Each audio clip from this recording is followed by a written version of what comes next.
या नावांसोबत आणखी एक महत्त्वाचं नाव उदयास येत आहे.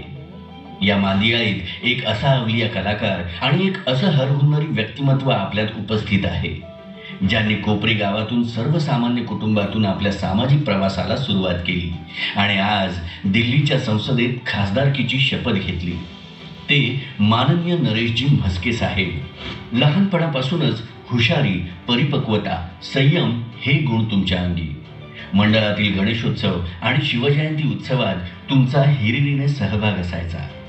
सांस्कृतिक कार्यक्रमाचं आयोजन करत भव्य आकर्षक देखावे करण्यात तुमचं महत्त्वपूर्ण योगदान होतं.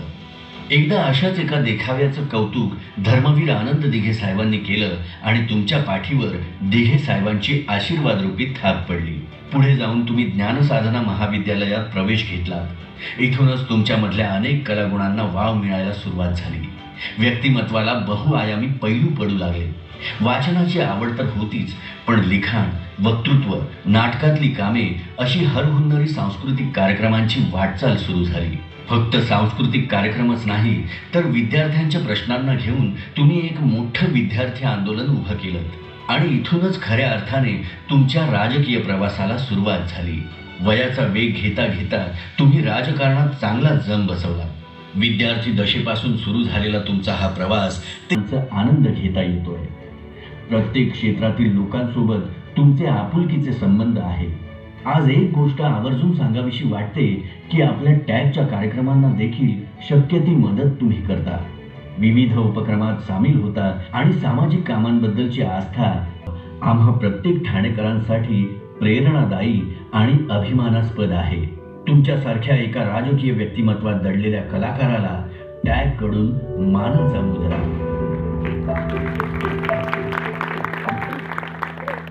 माझ्या नातेवाईकांचे फोन येण्याच्या आधी म्हस्के साहेब आणि शिंदे साहेब माझ्या घरी होते.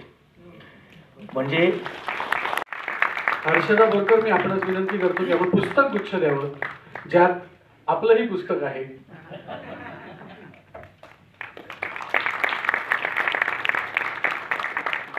आणि त्या मानपत्रात काय लिहिलं ते मी वाचून दाखवतो. या ठिकाणी होत आहे त्याचं उद्घाटन झालं असं प्रथम जाहीर करतो आणि त्यानंतर मी माझं मनोगत व्यक्त करतो. आजच्या या व्यासपीठावरील मान्यवर, मी म्हणेन व्यासपीठावर असतात ते सगळे मान्यवर असतात.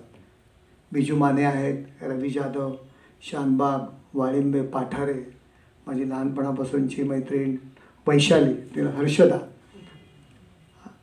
समोर बसलेले सर्व ठाण्यातील कलाकार मंडळी, कलाप्रेमी मंडळी. आज टॅगच्या वतीने या ठिकाणी माझा सत्कार होतो आहे. खूप आनंद वाटला, कारण विजूनी सांगितलं की मी सुद्धा कॉलेज जीवनामध्ये एक कलाकार म्हणून, एक नाट्यरसिक म्हणून, नाटकावर प्रेम करणारा, साहित्यावर प्रेम करणारा एक विद्यार्थी म्हणून विद्यार्थी दशेपासून काम पाहिलेलं आहे. थोडाफार अभिनय केला आहे, कधी लिहिलं आहे, कधी लाईट्स, कधी स्टेज, ह्या सगळ्या गोष्टीमध्ये एक ग्रुप ॲक्टिव्हिटीज म्हणून काम केलेलं आहे.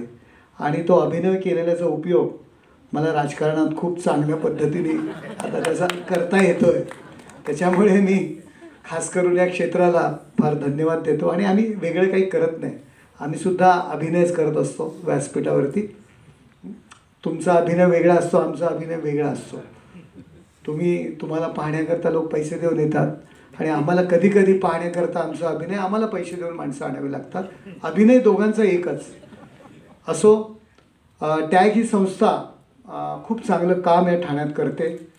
कलाकारांना प्रोत्साहन देण्याचं, म्हणजे फक्त सुरुवातीला टॅग ही स्थापन झाली तेव्हा मला वाटलं की फक्त नाटक आणि या क्षेत्रापुरती मर्यादित असेल. आणि नंतर मी तुमचे कार्यक्रम पाहत गेलो, वाचत गेलो की विविध क्षेत्राला तुम्ही स्पर्श करण्याचा प्रयत्न करताय. शॉर्ट फिल्मसारखी गोष्टसुद्धा आपण करताय. अगदी लेखनापासून सगळ्या गोष्टींना तुम्ही प्राधान्य देता. आणि ठाण्यामध्ये अशा संस्थेची गरज आहे आणि गरज होती की तरुण सगळे ठाण्यातील एकत्र यावे आणि काहीतरी सांस्कृतिक क्षेत्रामध्ये काम करावं आणि स्वतः काम करता करता इतरांना, नवोदितांना सुद्धा प्रोत्साहन द्यावं.